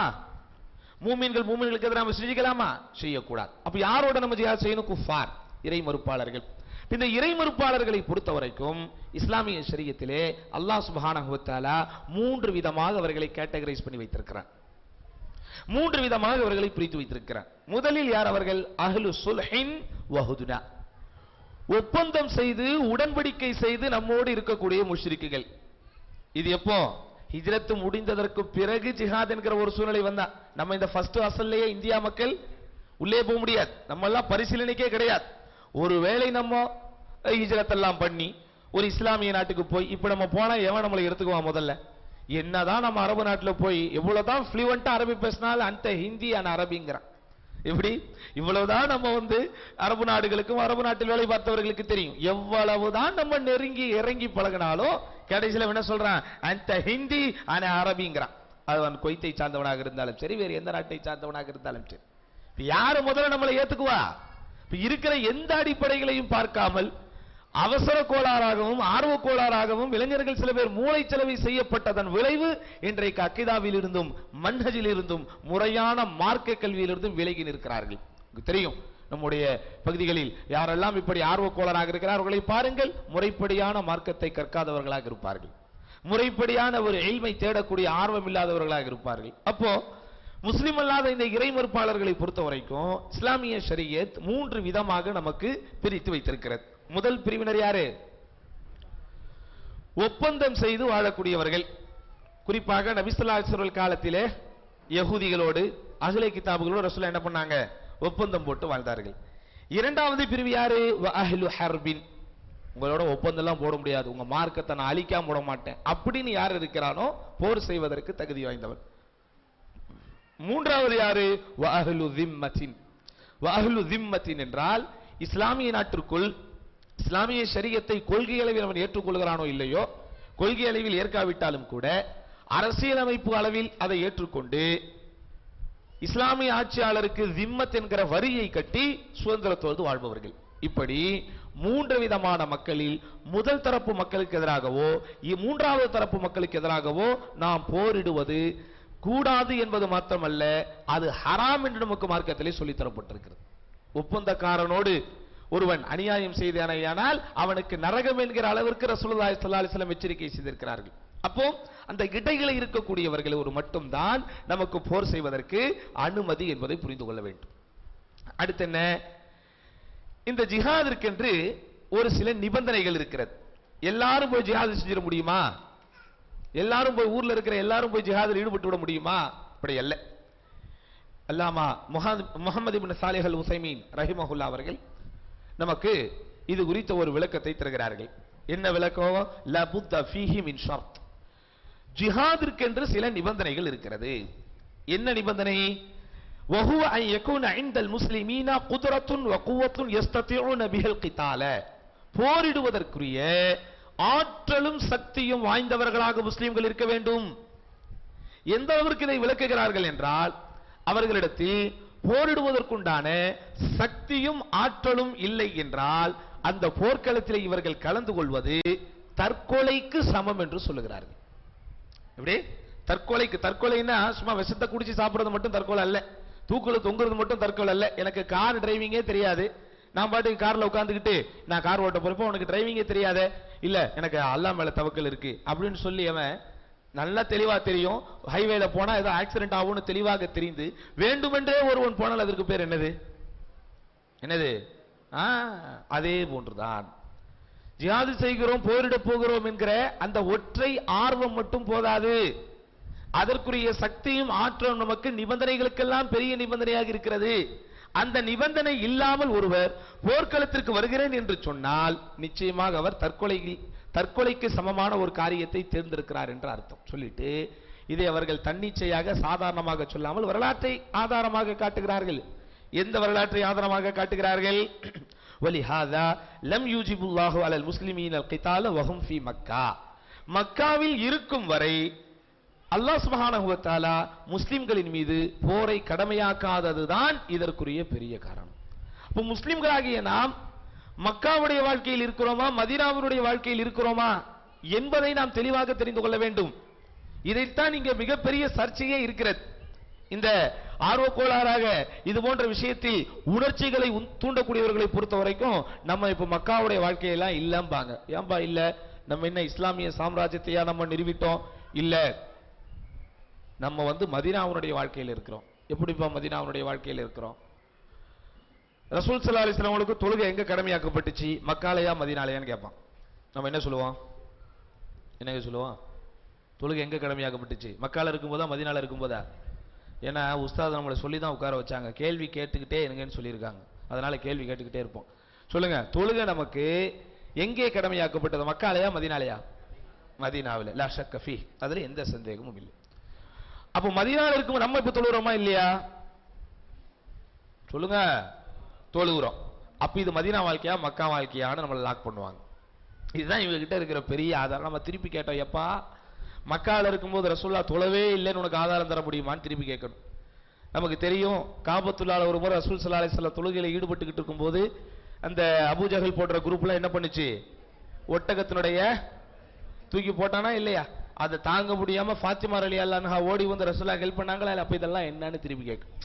அப்படியா ரசூலுல்லாஹ் தொழுதிருக்கிறாங்களான்னு அப்புறம் தான் வருவான். முறைப்படியான ஐங்கால தொழுகையை இன்னும் தெளிவாக சொல்ல போனால் தொழுகைங்கிற கடமை ரசூலுல்லாஹ் எங்க போய் வாங்கிட்டு வந்தாங்க? எங்க? மேராஜ் பயணம் ரசூலுல்லாஹ் மக்கால இருக்கும்போது நடந்துச்சா மதீனால இருக்கும்போது நடந்துச்சா? அப்புறம் எப்படி நீ மதீனான்னு சொல்ல முடியும்? இப்படி நிறைய கேள்விகள் இருக்கு. இந்த கிராஸ் கொஸ்டின் எல்லாம் பாக்குறது கிடையாது. ஏன்னா அவன் படிச்சா தானே, அவனுக்கு யாரோ ஏதோ அவனுடைய யாரை அவன் தனக்கு வழிகாட்டியாக நினைக்கிறான், அவன் என்ன சொன்னாலும் மார்க்கம். இன்னைக்கு எப்படி தமிழ்நாட்டில் சில தௌஹீது கூட்டங்கள் என்ன சொன்னாலும் மார்க்கம்னு ஓடுறானோ, என்ன சொன்னாலும் ஹதீஸை ஏற்றுக்கொள்ளக்கூடாது, சரியான ஹதீஸ் குர்ஆனுக்கு முரண்படாதரான நம்ம என்னதான் தொண்டை தண்ணி வத்த மூச்சு வாங்க வாங்க மேடை போட்டு கத்தினாலும் எதையும் அவன் காதுல ஏத்துக்கிறது இல்லை. எங்க அண்ணன் சொல்லிட்டாருன்னு தெளிவா போய்கிட்டே இருக்கான். டேய், உங்க அப்பன் அவன் முஷ்ரிக்குன்னு சொல்றான்டா, பரவாயில்ல. அவனுக்கு ஜனாசா இல்லைன்னு சொல்றா, பரவாயில்ல. அஜிக்கு போனா கூட பின்னாடி தொழக்கூடாதுங்கிறாங்க, பரவாயில்ல. என்ன சொன்னாலும் எப்படி நம்முடைய தமிழ்நாட்டு தௌஹீது மக்களிடத்திலே நம்ம இல்ல, தமிழ்நாட்டு தௌஹீது மக்கள் ஒரு குரூப் இருக்கீங்க, அவங்க கிட்ட என்ன சொன்னாலும் எப்படி அண்ணன்மார்கள் சொன்னதுதான் அவர்களுக்கு வேத வாக்காக இருக்கிறதோ அதே போன்றுதான் இந்த மூலச்செலவுக்கு ஆளாக்கப்பட்ட அப்பாவி இளைஞர்கள். அப்ப தெளிவாக உசூல்களை பார்க்க வேண்டும். இஸ்லாம் என்பது இந்த கொள்கை நமக்கு எப்படி வந்திருக்குது? ஏனைய இறைத்தூதர்களுக்கு வழங்கப்பட்ட ஷரியத்தும் அகிலத்தின் அருட்கொடை ரசூலுல்லாஹி ஸல்லல்லாஹு அலைஹி வஸல்லம் வழங்கப்பட்ட ஷரியத்திற்கும் இடையே இருக்கிற இமாலய வித்தியாசம் என்ன தெரியுமா? ஏனைய எல்லா வேதத்தையும் அல்லாஹ் ஒன் டைம் ஸ்கிரிப்சராக ஒரே டைம்ல கொடுத்தான். ஆனா ரசூலுல்லாஹ்வுக்கு அல்லாஹ் குர்ஆனை அப்படி கொடுக்கவில்லை. எப்படி அல்லாஹ் கொடுத்தான்? காலத்திற்கும் சூழலுக்கும் ஏற்ப சுமார் 23 ஆண்டு கால இஸ்லாமிய வாழ்க்கையின் தொகுப்பு தான் திருமறை குர்ஆன் என்பது. அப்போ 23 ஆண்டு கால நபித்துவ வாழ்க்கையை ஒத்தி வைத்துவிட்டு 23 ஆண்டு கால நபித்துவ போதனையை ஒத்தி வைத்துவிட்டு 23 ஆண்டு கால நபித்தோழர்களின் வாழ்க்கையை ஒத்தி வைத்துவிட்டு இந்த குர்ஆனை நிச்சயமாக புரிந்து கொள்ள முடியாது. 3 இதுல இருக்குது. சும்மா நம்ம குர்ஆன் ஹதீஸ் வெறுமனே ரசூலுல்லாஹ்னு பேசிக்கிறத ரசூலுல்லாஹ் என்ன சுவரிடத்துல பேசிக் கொண்டிருந்தார்கள் அல்லது சிற்பத்திடத்துல பேசிக் கொண்டிருந்தார்களா? யார்கிட்ட இந்த மார்க்கத்தை சொன்னாங்க? சஹாபாக்களிடத்துல சொன்னாங்க. அப்ப அவர்களது எப்படி புரிந்து தங்களுடைய வாழ்க்கையில் செயல்படுத்தினார்கள் என்கிற அந்த அடிப்படைக்கு வராவிட்டால் எல்லா விஷயங்களுமே மார்க்கத்தை புரிதல் என்கிற அந்த விஷயத்திலே நமக்கு என்ன ஆயிடும்? கோணலாக ஆகிவிடும். அதனால் தான் அல்லாஹ் நமக்கு எந்த கடமையாக இருந்தாலும் சரி, ஜிஹாத் மட்டுமல்ல எந்த கடமையாக இருந்தாலும் ஃபத்தகுல்லாஹ மஸ்ததாத்தும், உங்களால் முடியும் போது முடிந்தவரை அல்லாஹ்வை பயப்படுங்கள் இருக்கு. அப்ப எங்க நமக்கு முடியலையோ அங்க நமக்கு கடமை இல்ல. லா யுகல்லிஃபுல்லாஹு நஃப்ஸன் இல்லா உஸ்ஆஹா, எந்த ஆன்மாவையும் அதனுடைய சக்திக்கு மேல் இறைவன் எந்த கடமையும் சுமத்துவதில்லை. இது எல்லாரும் டிரான்ஸ்லேஷன் பண்ணும்போது சோதிப்பதில்லைங்கிறாங்க. சோதிக்கிறதெல்லாம் இல்ல. அது லா யுகல்லிஃபு, சுமத்துவதில்லை. இதனுடைய நேரடியான அர்த்தமே எந்த ஆன்மாவிற்கும் அதனால் முடியாத கடமையை செய்யும்படி இறைவன் சுமத்துவதில்லை. அந்த சுமத்தல் என்பதில் சோதனையும் இருக்கிறதுனால நம்ம சொல்லும்போது எப்படி சொல்றோம்? சக்திக்கு மேல சோதிக்கிறது இல்ல, சக்திக்கு மேல சோதிக்கிறது இல்லங்கிறோம். ஆனா உண்மையான அர்த்தம் லா யுகல்லிஃபுல்லாஹு நஃப்ஸன் இல்லா உஸ்ஆஹா, எந்த ஆன்மாவையும் அதை சக்தியை தாண்டி ஒரு கடமையை சுமத்துவதில்லை. அப்படிதானே? குர்ஆன்ல ஜிஹாதுங்கிற வார்த்தை நிறைய இடத்துல வருதா? ஜகாத்துங்கிற வார்த்தை நிறைய இடத்துல வருதா? சொல்லுங்க. படிச்சல ஜகாத்து ஜிகாத்து எங்க நிறைய வருது? ஜகாத்து வருதா, ஜிஹாது வருது? எந்த இடத்துல நிறைய வருது? ஜகாத்து தான் வருது. எல்லா மேலையும் கடமைன்னு சொல்லிடுவோமா? அதை ஏன் சொல்றது இல்ல? தொழுகைக்கு அடுத்த தொழுகையை குறித்து அல்லாஹ் எங்கெல்லாம் சொல்றானோ அங்கெல்லாம் என்ன வருது? ஜகாத்னு வருது. அதனால தான் அபூபக்கர் ரலியல்லாஹு அன்ஹு அழகா சொன்னாங்க, என்னுடைய உம்மத்தில் யாராவது தொழுகையும் ஜகாத்தையும் வேறுபடுத்தி பார்த்தா அவரோடு போரிடுவேன் என்கிற கருத்துல சொன்னாங்க. அப்படிதானா? அப்ப அந்த அளவிற்கு ஜகாத்தை குறித்து அதிகமாக வலியுறுத்தப்பட்டாலும் அந்த ஜகாத்தை குறித்து நம்ம தெளிவா எல்லாரும் புரிஞ்சு வச்சிருக்கிறோம் இல்ல. இது தூഖது மின் அக்னியாயிஹிம் வ துரது இலா ஃபுகராயிஹிம், முஸ்லிம்களில் அவர்களுடைய செல்வந்தர்களிடமிருந்து பெறப்பட்டு அதே முஸ்லிம்களில் செல்வமில்லாதவர்களில் ஏழைகளுக்கு வழங்கப்படுவது. எப்படி? ஜகாத் என்பது அதை செய்வதற்கு குதரத், ஒரு ஆற்றல் என்பது அங்கே அவசியமாக கருதப்படுகிறதோ அதே போன்றுதான் ஜிஹாதும் அங்கே செய்வதற்கு ஆற்றல் என்பது அங்கே கடமையாகிறது, அவசியமாகிறது. சரி, நாம் குர்ஆனையும் சுன்னாவையும் தெளிவாக படித்து பார்க்கும்போது சுமார் 3 சந்தர்ப்பங்களில் ஜிஹாத் என்பது ஆட்டோமேட்டிக்காக கடமையாகிவிடும். முதல் சந்தர்ப்பம் எப்போ? நம்முடைய ஒரு இஸ்லாமிய தலைவர், இஸ்லாமிய ஆட்சி நிறுவப்பட்டதற்கு பிறகு ஆட்சியை செய்யக்கூடிய ஆட்சியாளர், இஸ்லாமிய ஆட்சியாளர் தம்முடைய தேசத்தை பாதுகாப்பதற்காக, தன்னுடைய மார்க்கத்தை நிலைநாட்டுவதற்காக ஆக்கிரமிப்பாளர்களை எதிர்த்தோ அட்டுழியக்காரர்களை எதிர்த்தோ போரிட வேண்டும் என்று கூப்பிட்டு நாமும் போர்க்களத்திற்குள் போனதற்கு பிறகு அங்கே ஜிஹாத் அவசியமாக ஆகிவிடுகிறது. அங்கிருந்து புறமுதுகு காட்டி வருவது பெரும் பாவங்களில் ஒன்று என்று நமக்கு சொல்லித் தரப்பட்டிருக்கிறது. குறிப்பாக சூரத்துல் அன்ஃபால் 8வது அத்தியாயத்தின் 45வது வசனம், யா அய்யுஹல்லதீன ஆமனூ இதா லகீதும் ஃபிஅத்தன் ஃபஸ்புது, ஓ ஈமான் கொண்டவர்களே, எதிரிகளை நீங்கள் சந்தித்தால் உறுதியாக இருங்கள். இங்க ஷர்த், இதா என்கிற வார்த்தை ஷர்த், நிபந்தனையை குறிக்கக்கூடிய சொல். என்ன நிபந்தனை? எதிரிகளை நீங்கள் சந்தித்தால் அங்கே நீங்கள் உறுதியாயிருங்கள். வஸ்குருல்லாஹ கஸீரன் லஅல்லகும் துஃப்லிஹூன், நீங்கள் அல்லாஹ்வை அதிகம் நினைவு கூறுங்கள், நீங்கள் வெற்றி பெறுவீர்கள் என்கிற இதே கருத்தில் அதே சூரத்துல் அன்ஃபால் 8வது அத்தியாயத்தின் 15 மற்றும் 16வது வசனங்களிலும் இதே கருத்திலே அல்லாஹ் சுப்ஹானஹு வ தஆலா குறிப்பிடுகிறார். அது மட்டுமல்லாமல் அழித்தொழிக்கும் 7 பெரும்பாவங்களை ரசூல் ஸல்லல்லாஹு அலைஹி வஸல்லம் பட்டியல் போடும்போது அதில் ஒன்றாக இதை சொல்லியிருக்கிறார்கள். போர்க்களத்திலே புறமுதுகு காட்டி ஓடுவதையும் பெரும்பாவங்களில் ஒன்றாக குறிப்பிட்டிருக்கிறார்கள். இது புகாரி முஸ்லிமில் இடம்பெற்றிருக்கிறது. இப்போ இந்த குர்ஆன் ஹதீஸ் வசனங்களை பார்க்கிற போது போர்க்களத்திற்கு நாம் போய்விட்டால் அங்கே போர் செய்வது நமக்கு கடமை, அங்கிருந்து திரும்பி வருவது ஹராமாகும். இரண்டாவது, இஸ்லாமிய நாடுகளில் ஒரு நாடில் முஸ்லிம் அல்லாத எதிரிகள் இந்த நாட்டினுடைய வளத்தை சூறையாட வேண்டும் என்பதற்காகவோ இஸ்லாமிய மார்க்கத்தை வேறறுக்க வேண்டும் என்பதற்காகவோ அவனாக வந்து சூழ்ந்து விட்டாலும் அங்கேயும் நமக்கு போர் செய்வது கடமையாகிவிடும். இது இரண்டாவது கட்டம். அல்லாஹ் சுப்ஹானஹு வ தஆலா இது குறித்து நமக்கு மறைமுகமாக சொல்லும்போது 9வது அத்தியாயத்தின் 123வது வசனம். மூன்றாவது அம்சம் எப்போ? சூழ்நிலையை கருத்தில் கொண்டு நிர்பந்தமான சூழ்நிலைகளுக்காக வேண்டி இமாமுல் முஸ்லிமீனாக இருப்பவர், முஸ்லிம்களின் தலைவராக இருக்கக்கூடியவர் தங்களுடைய மக்களை போருக்கு வாருங்கள் என்று அவர் திரட்டும் போது அந்த போர்க்களத்திலே கலந்து கொள்வதும் நமக்கு கடமையாக்கப்படுகிறது. இதையும் அல்லாஹ் சூரத்து தௌபா என்கிற 9வது அத்தியாயத்தின் 41வது வசனத்திலும் அதே சூரத்து தௌபாவின் 38வது வசனத்திலும் இந்த கருத்துடைய வசனங்கள் இடம்பெற்றிருக்கிறது. இது எல்லாமே நாம் தெளிவாக புரிந்து கொள்ள வேண்டும். எங்கெல்லாம் இந்த விஷயம் நமக்கு அடிப்படையாக நிபந்தனையாக ஆக்கப்பட்டிருக்கிறதோ அந்த எல்லா இடத்திலும் இமாமுல் முஸ்லிமீன், முஸ்லிம்களுக்குரிய ஒரு இமாம் இருக்க வேண்டும். இன்னைக்கு நமக்கு எத்தனை இமாம்?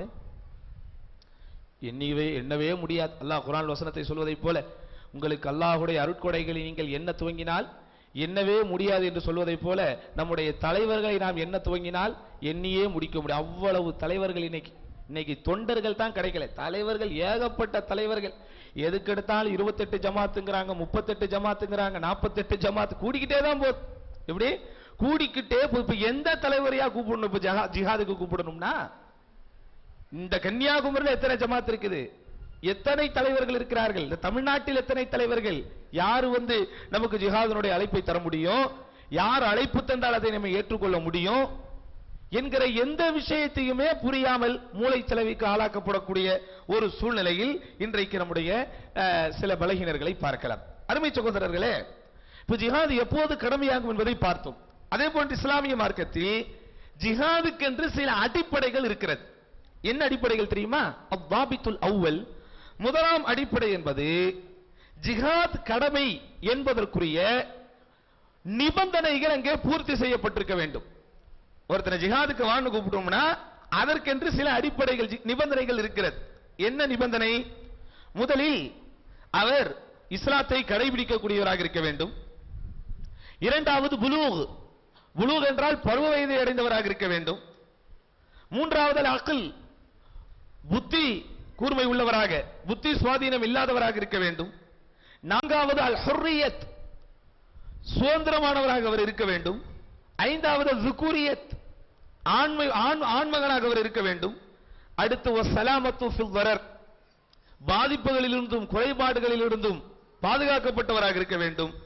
கடைசியில் உஜூது நஃபகா, அவர் இல்லாவிட்டாலும் அவருடைய குடும்பம் இயங்கும் என்பதற்குண்டான அந்த ஒரு பொருளாதார ஆற்றலை அவர் பெற்றிருக்க வேண்டும். நபி ஸல்லல்லாஹு அலைஹி வஸல்லம் அவர்கள் யாரையெல்லாம் போர்க்களத்திலே ஏற்றுக்கொண்டார்கள், யாரையெல்லாம் பெருமானார் ஸல்லல்லாஹு அலைஹி வஸல்லம் போர்க்களத்திலே கலந்து கொள்வதற்கு அனுமதிக்கவில்லை என்கிற எல்லா ஹதீஸ்களையும் வைத்து நமக்கு அதற்குண்டான சாரங்களை இமாம்கள் தரும்போது இத்தகைய நிபந்தனைகளை அடிப்படைகளை தருகிறார்கள். இரண்டாவது அடிப்படை என்ன? ஜிஹாதிற்காக செல்பவர் தன்னுடைய பெற்றோர்களிடத்தில் அனுமதி பெற வேண்டும். தன்னுடைய பெற்றோர்களிடத்தில் அனுமதி பெற வேண்டும். ஆனால் இங்க எங்க பார்த்தாலும் ரகசிய கூட்டங்கள் தான். இன்னைக்கு இல்ல, அல்ஹம்துலில்லாஹ் எல்லாம் மாறி வந்துருச்சு. இருந்தாலும் ஒரு சில ஆர்வ கோளாறுகள் இடத்துல பார்க்கும்போது எங்க பார்த்தாலும் ரகசியமா என்ன பேசுறான் நமக்கும் தெரியாது, அவனுக்கும் தெரியாது. அப்படிப்பட்ட சூழ்நிலைகளை அதிகமாக பார்க்கிறோம். ஆனால் பெருமானார் ஸல்லல்லாஹு அலைஹி வஸல்லம் காலத்திலே ஜிஹாதுக்குரிய அந்த அனுமதியை பெருமானார் ஸல்லல்லாஹு அலைஹி வஸல்லம் கேட்கும்போது நபி ஸல்லல்லாஹு அலைஹி வஸல்லம் உன் பெற்றோரிடத்திலே அனுமதியை வாங்கிவிட்டு வாங்குறாங்க. அப்படிதானே? இதை சொல்லும் போதெல்லாம் நாம் மறவாமல் குறிப்பிடுவது, போருக்கு செல்லும் போதே பெற்றோர்களின் அனுமதியை வாங்க வேண்டும்.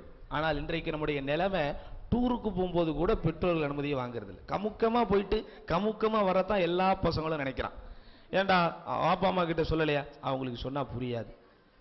அவனே அம்மாக்கு சொன்னா புரியாது, வாப்பாக்கு சொன்னா தெரியாது. இது அவனே வச்சிருக்கிற ஒரு உசூல். ஏண்டா பெற்றோர்களிடத்துல சொல்லலன்னு சொன்னம்மா, உனக்கு சொன்னா புரியாது. வாப்பாக்கு ஏண்டா சொன்ன, அவருக்கு சொன்னா தெரியாது அப்படின்பா. போருக்கு போனாலே அனுமதி வாங்க வேண்டும் என்று சொல்லப்பட்டிருக்கிற மார்க்கத்தில் இன்றைக்கு என்னுடைய இளவல்கள் டூருக்கு போனா கூட என்ன செய்யறது இல்ல சொல்றது. இந்த மாசம் ஜன்னத்துல எல்லாரும் வாங்கி படிங்க, ஒரு அருமையான கட்டுரை வந்திருக்கிறது. பெற்றோர்களுடைய அந்த அந்தஸ்தை குறித்தும் பெற்றோர்களை பேண வேண்டும் என்பதை குறித்து மிக அற்புதமான ஒரு கட்டுரை வந்திருக்கிறது. அனைவரும் இன்ஷா அல்லாஹ் வாங்கி படிங்கள்ங்கிற இடையில தெரிவிச்சுக்கிறோம். அடுத்து ஜிஹாது என்கிற அந்த கடமையை பொறுத்த வரைக்கும் இது பொதுமக்கள் சார்ந்ததல்ல.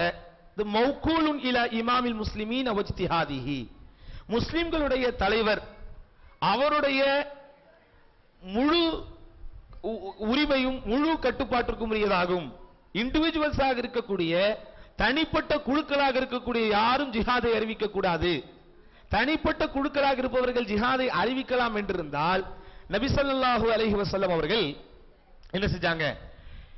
மதீனாவில் ஒட்டுமொத்த முஸ்லிம்களையும் கூட்டிக் கொண்டு ஹிஜ்ரத்திற்கு போவதற்கு முன்னாடியே அபிசினியாவிற்கு ஒரு குரூப் ரசூல் ஸல்லல்லாஹு அலைஹி வஸல்லம் என்ன செஞ்சாங்க? அனுப்பி வச்சாங்க. 2 முறை அனுப்பி இருக்கிறார்கள். அதுல கடைசியில் தான் அவர்களுக்கு எல்லாவற்றையும் ஏற்றுக்கொள்ளக்கூடிய ஒரு சூழ்நிலை வந்தது.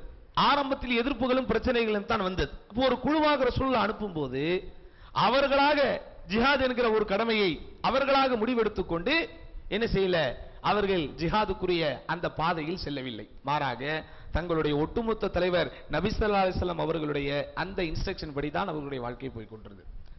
அடுத்து பார்க்கலாம். ஹிஜ்ரத் செய்து விட்டு மக்காவில் இருந்த எல்லா முஸ்லிம்களும் ஹிஜ்ரத் பண்ணிட்டாங்களா? ஹிஜ்ரத்துக்கு வந்தாங்க இல்லங்க? ஹிஜ்ரத் வந்தாங்களா இல்லையா? ஒட்டுமொத்த முஸ்லிம்களும் ஒரு ஆள் கூட பாக்கி இல்லாம எல்லாரும் மதீனாவுக்கு வந்துட்டாங்களா அல்லது கொஞ்சம் பேர் இருந்தாங்களா? இருந்தாங்க. அத குர்ஆன்ல வல் முஸ்தலாஃபூன ஃபில் அர்த் என்று குறிப்பிடுகிறார். பலகீனப்படுத்தப்பட்ட சூழ்நிலையில் உள்ளோர். அவங்க எல்லாம் ஒரு டீமா ஏன் ஜிஹாத் பண்ணல? மதீனா வந்த உடனே இஸ்லாமிய சாம்ராஜ்யம் நிறுவப்பட்டதற்கு பிறகு ஜிஹாத் என்கிற கடமை வந்ததற்கு பிறகு எல்லாருக்கும் பொதுவானது தானே. அப்போ மக்காவில் பலகீனப்படுத்தப்பட்ட சூழலில் உள்ளவர்கள் பலகீனமான சூழ்நிலையில் இருந்தாலும் இல்ல ஜிஹாத்னு ஒரு கடமை வந்துருச்சு, இங்க நம்ம போரிடணும், இங்க நம்ம உயிரை விட்டா ஷஹாதத்து அப்படின்னு இறங்கினாங்களா? இல்ல ஹுதைபியா உடன்படிக்கை வரும் வரை காத்திருந்து மக்கா மாநகர் வெற்றி கொள்ளப்படும் வரை சூழ்நிலை வரை காத்திருந்து ரசூலுல்லாஹ் ஓடி இணைந்தார்களா? என்ன செஞ்சாங்க? நடுவில் ஏதாவது மக்கால அந்த முஸ்தலாஃபூன ஃபில் அர்த் என்று சொல்லப்படுகிற அந்த பூமியில் பலகீனமாக்கப்பட்டவர்கள் அவங்களா ஒரு குரூப்பா சேர்ந்து ஏன் சண்டை போடல? அவங்க கிட்ட இல்லாத ஈமான நம்ம கிட்ட. நபி ஸல்லல்லாஹு அலைஹி வஸல்லம் அவருடைய சஹாபாக்களுடைய வரலாறை படித்து பார்க்கும்போது யாரு உடல் ஊனமுற்றவர்கள் கூட ரசூல் ஸல்லல்லாஹு அலைஹி வஸல்லம் அனுமதி கேட்டிருக்கிறார்கள். நம்ம ஜிஹாது செய்வதற்குண்டான நிபந்தனைகள் பார்க்கும்போது உடலில் குறைபாடு இல்லாதவர்களாக ஊனம் இல்லாதவர்களாக இருக்க வேண்டும்னு படிச்சோம். உண்மையிலே இது நிபந்தனை தான். இருந்தாலும் சில பேருக்கு ரசூல் ஸல்லல்லாஹு அலைஹி வஸல்லம் அவர்களுடைய தன்னார்வமும் சுய ஆர்வமும் மிகுதியாக இருப்பதனால் ஸ்பெஷல் அனுமதி கொடுத்திருக்கிறார்கள். அதே போன்ற சஹாபாக்களில் சிறு பிள்ளைகள் யாருக்கும் ரசூலுல்லாஹ் பெரும்பாலும் அனுமதி கொடுக்கல. ஒரு சில போர்க்களங்களில் ஸ்பெஷல் அனுமதி கொடுத்திருக்கிறார்கள். அபூ ஜஹலை கொண்டது யாரு? சின்ன பிள்ளைங்க தானே. ஆனா அதே அப்துல்லா பின் உமர் ரலியல்லாஹு ஹிஸ்டரி படிக்கும் போது அவங்க ஒரு போர்க்களத்துக்கு கலந்துக்கலாம்னு சொல்லும்போது போய் நிக்கிறாங்க. ரசூல் ஸல்லல்லாஹு அலைஹி வஸல்லம் எல்லாருடைய ஏஜ் பார பாக்குறாங்க, எல்லாருடைய ஹைட்ட பாக்குறாங்க. உடனே இவங்க ரெண்டு பேர் யாரு? அந்த ரெண்டு பேர் யாரு சொல்லுங்க? இன்னொரு தோழர் இருக்காங்க. யாரு? இந்த வஹியை எழுதக்கூடிய ஒரு நபி தோழராக குர்ஆனை ஒன்று திரட்டக்கூடிய நபி தோழராக இருந்தார். யார் அவங்க? ஸைத் இப்னு சாபித். அவங்க பத்தி அதே மாதிரி செய்தி வருது. அவங்க என்ன செய்யறாங்க? அந்த பின்னாடி இருக்கக்கூடிய குதிகாலை தூக்கி நிற்கிறார்கள், ஹைட்டா காட்டுறாங்க. நம்மாலு ஹைட்டாவும் வெயிட்டாவும் வேற விஷயத்தை காட்டும். எதுக்கு? ஒரு காலத்துல 18 வயசு இருந்தா தான் பாஸ்போர்ட் எடுக்க முடியும். இப்போ அதே ரூல்ஸ் தான். இருந்தாலும் அப்போ நம்ம ஆளுக்கு 10வது முடிச்ச உடனே பிறந்துடணும். அவனுக்கு என்ன நடக்குதோ இல்லையா, அங்க போனா இவனுக்கு பெரிய என்ன வேலை இருக்குது, ஆடு மேய்க்கிற வேலையோ ஒட்டகம் மேய்க்கிற வேலையோ, 10வது முடிச்சா நான் பிறந்துடணுங்கிற ஒரு நிலைப்பாடு நம்ம முஸ்லீம்கள்ட்ட இருந்துச்சு. அப்ப என்ன பண்ணா நம்மாலு போட்டோ பிடிக்கும் போது மீசையை வரைஞ்சுக்குவான். எதுக்கு? பாஸ்போர்ட் என்கொயரியில தப்பிக்கிறதுக்கு. இப்ப நம்ம வயசை கூட்டி காட்டுறது எல்லாமே இந்த லௌகீக லாபத்தை மையமாகத்தான் இருக்கும். ஆனால் அவர்கள் வயதை கூட்டி காட்டினார்கள். எதற்கு? அல்லாஹ்வுடைய அருளை பெறுவதற்கு. ஆனா இது இந்தியன் கவர்மெண்ட்டை ஏமாத்திரலாம், இஸ்லாமிய கவர்மெண்ட்டை ஏமாத்திர முடியுமா? நபி ஸல்லல்லாஹு அலைஹி வஸல்லம் நேரா நில்லுங்கங்கறாங்க. அவங்க காலை தூக்கிட்டு அப்படியே ஹைட்டை காட்டின உடனே நேரா சமாதானமா நில்லுங்கங்கறாங்க. அப்புறம் உங்களுக்கு வயசு சரியா பத்தலன்ட்டு அனுப்பிடுறாங்க. ஆனா சில பேருக்கு அனுமதி கொடுத்திருக்கிறார்கள். அப்ப அதனாலதான் இந்த நிபந்தனைகள் என்று எதற்காக போடப்படுகிறது என்று சொன்னால், இந்த நிபந்தனைக்கு உட்படாதவர்களாக இருப்பவர்கள் ஸ்பெஷல் பெர்மிஷன் பெற வேண்டும். அப்ப நபி ஸல்லல்லாஹு அலைஹி வஸல்லம் காலத்திலே உடல் ஊனமுற்றவர்கள் வயோதிகர்கள் கூட தங்களுடைய ஈமானின் பிரதிபலிப்பின் காரணத்தினால் போர்க்களத்திலே பங்கு பெற்று உயிர் நீத்திருக்கிறார்கள். அப்ப இதெல்லாம் அனுமதியாக இருக்கும்போது மக்காவில் முஸ்தலாஃபீன்களாக இருந்தவர்கள் ஏன் ஒரு குழுவாக மாறி போரிடவில்லை? அவர்கள் ஒரு குழுவாக மாறி போரிட வேண்டும் என்று ஏன் ரசூலுல்லாஹ் சொல்லவில்லை? இதுதான் நம்முடைய ஸலஃபுல் உம்மா என்று சொல்லப்படக்கூடிய ஸலஃப் என்கிற மன்ஹஜிலே இருக்கக்கூடியவர்கள் திருப்பி திருப்பி கேட்கக்கூடிய கேள்வி. குழுக்குழுவா ஆளாளுக்கு இருந்துகிட்டு இப்படி ரகசியமாக செய்யலாம், இது மார்க்கத்தினுடைய ஒரு அனுமதி என்று சொன்னால், மதீனாவில் ஒரு இஸ்லாமிய சாம்ராஜ்யம் எஸ்டாப்ளிஷ் ஆக்கப்பட்டதற்கு பிறகு, நிறுவப்பட்டதற்கு பிறகு, பத்ர் உஹது போன்ற பெரிய பெரிய போர்க்களங்கள் எல்லாம் நடந்ததற்கு பிறகு ஒரு கட்டத்திலே போர்க்களத்தின் எந்த அளவிற்கு பெரிய ஒரு உச்ச இடத்திற்கு போகிறார்கள் என்றால் வல்லரசுகளை எதிர்த்து கூட போரிடுவதற்கு தயாராகக்கூடிய அளவிற்கு துணிவை இஸ்லாமிய அரசாங்கத்திற்கு சொல்லுதா தந்ததற்கு பிறகும் மக்கா மாநகர் வெற்றி கொள்ளப்படும் வரைக்கும் மக்காவில் அந்த ஹிஜ்ரத் செய்ய முடியாமல், புலம்பெயர முடியாமல் பலகீனப்பட்டவர்களாக இருந்தவர்கள் ஒரு குழுவாக இருந்தும் அமைதியாகத்தான் இருந்தார்கள். இது நமக்கு தெளிவாக சொல்லுகிறது, ஜிஹாத் என்பதை அறிவிப்பவர், ஜிஹாத் என்பது கடமையாகிவிட்டது என்கிற அறிக்கையை தருபவர், ஜிஹாதிற்காக வேண்டி மக்களை கூட்டுபவர், இஸ்லாமிய ராணுவத்தை அல்லது இஸ்லாமிய ஆட்சியை தன்னகத்தே கொண்டிருக்கிற ஒருவர் தான் சொல்ல வேண்டுமே தவிர தனித்தனி குழுக்களின் தலைவர்களோ அல்லது தனித்தனி குழுக்களின் பிரதிநிதிகளோ அல்ல. அப்படி அவர்கள் செய்தால் அதற்கும் இஸ்லாத்திற்கும் சம்பந்தமே இல்லை என்பதை நாம் புரிந்து கொள்ள வேண்டும். அடுத்து என்னது? அப்படியே ஜிஹாதிற்காக ஒருவர் தயாராகிவிட்டாலும் குர்ஆனையும் சுன்னாவையும் மையப்படுத்தி தான் ஜிஹாத் செய்ய வேண்டும். எதற்கெடுத்தாலும் சொல்லுவார்கள், குர்ஆனிலே வருகிறது, உங்களில் 100 பேர் இருந்தால் அவர்கள் 1000 பேருக்கு சமம் என்று வருகிறது, உங்களில் 20 இருந்தால் அவர்கள் 200 பேருக்கு சமம் என்று வருகிறது. அப்ப நம்ம மைனாரிட்டியா இருந்தாலும் மெஜாரிட்டியை கண்டு பயப்படக்கூடாது. இது யாரை பார்த்து சொன்ன வசனம்? அபூபக்கர்களும் உமர்களும் ரலியல்லாஹு அன்ஹும் அஜ்மஈன் என்கிற சமுதாயம் இருந்த மக்களை பற்றி சொன்ன செய்தி. இங்க நமக்கு அபூபக்கர் ரலியல்லாஹு அன்ஹு மாதிரியோ உமர் ரலியல்லாஹு அன்ஹு மாதிரியோ யாரையாவது காட்ட முடியுமா? அங்கே ஒரு நபி தோழர் ஒரு உம்மத்தாக இருந்தார், இங்கே ஒரு உம்மத்து ஒரு மனிதரை போன்று இல்லை. ஃபஜ்ர் தொழுகை கிடையாது, அகீதா கிடையாது, அல்லாஹ் என்றால் யார் என்று தெரியாது, கலிமாவினுடைய தத்துவங்கள் தெரியாது, கலிமாவினுடைய நிபந்தனைகள் தெரியாது, எந்த விதமான இஸ்லாமிய அறிவும் இல்லாமல் இன்றைக்கு ஒரு மாடர்ன் இஸ்லாம் என்று சொல்லப்படக்கூடிய அவனவனுடைய சிந்தனைக்கு வந்ததையெல்லாம் இஸ்லாம் என்று பின்பற்றி கொண்டிருக்கிற ஒரு சூழ்நிலையில் ஒரு முகலாவில் 1000 குடும்பங்கள் இருந்தால் 10 பேர் கூட ஃபஜ்ருக்கு வர முடியாத ஒரு பலகீனத்தில் இருந்து கொண்டிருக்கிறோம். இன்றைக்கு வரைக்கும் இஸ்லாமிய அறப்பணிகள் எல்லாமே வசூலை நம்பி மட்டும்தான் இங்கே நடந்து கொண்டிருக்கிறது. இப்படி ஒரு பலகீனமான சூழ்நிலையில் உட்கார்ந்துகிட்டு இன்றைக்கு வரைக்கும் தர்காதான் இஸ்லாம் என்று நினைத்துக் கொண்டிருக்கிற எத்தனையோ பேர் இருக்கிறாங்க. இப்படிப்பட்ட ஒரு பலகீனமான சூழ்நிலையில் யாரப்பா ஜிஹாதுக்கு கூட்டு போறது? குர்ஆன்ல உங்களில் 20 பேர் 200 பேருக்கு சமம் என்பதும் உங்களில் 100 பேர் 1000 பேருக்கு சமம் என்பதும் யாரை பற்றி? நபி ஸல்லல்லாஹு அலைஹி வஸல்லம் பயிற்சி பாசறையில் நேரடியாக பாடம் படித்த அந்த சஹாபாக்களை பற்றி. அப்படிங்கறத நம்ம என்ன செஞ்சுக்கணும்? புரிந்து கொள்ள வேண்டும். பாக ஜிஹாத் அதனுடைய அர்த்தம் என்ன என்பதை புரிந்து கொண்டோம், அதனுடைய அடிப்படைகள் என்ன என்பதை புரிந்து கொண்டோம், அதனுடைய நிபந்தனைகள் என்ன என்பதை புரிந்து கொண்டோம். குறிப்பாக ஜிஹாத் என்பது தனி மனிதனுடைய ஒரு கடமையோ அல்லது தனி குழுக்களினுடைய அதிகாரத்திற்குட்பட்டதோ அல்ல. ஜிஹாத் என்பது இஸ்லாமிய சாம்ராஜ்யம் நிறுவப்பட்டதற்கு பிறகு அந்த ஒட்டுமொத்த இஸ்லாமிய சாம்ராஜ்யத்திற்கும் ஒரே அமீராக யார் இருக்கிறாரோ அவருடைய அதிகாரத்திற்குட்பட்ட உரிமைக்குட்பட்ட விஷயம் என்பதை ஜிஹாத் என்பதில் விளக்கமாக பார்த்தோம். இப்ப ஜிஹாதுங்கிற விஷயத்துல ஆரம்பத்துல இருந்தே பிரச்சனை. இன்னைக்கு கொஞ்ச நாளா கூடுதல் பிரச்சனை கிலாஃபத்து. அதையும் குறித்து தெளிவாக புரிந்து கொள்ள வேண்டும். எதற்கெடுத்தாலும் கிலாஃபத்து அதையும் நம்ம உண்மையிலேயே கிலாஃபத்துனா என்ன, அது குறித்து இஸ்லாமிய மார்க்கம் நமக்கு என்ன வரையறைகளையும் வரைமுறைகளையும் தந்திருக்கிறது அப்படிங்கறத நம்ம பார்க்க போறோம். இந்த கிலாஃபத் என்பது இதுவும் ஒரு அற்புதமான வார்த்தை தான். இந்த ஹவாரிஜிகளுடைய வரலாறை படித்தவர்களுக்கு தெரியும். அங்கே இனில் ஹுக்மு இல்லா லில்லாஹ், ஹாக்கிமியத் என்கிற ஒரு தத்துவம் உருவானது. அலி ரலியல்லாஹு அன்ஹு ஆட்சி காலத்தின் போது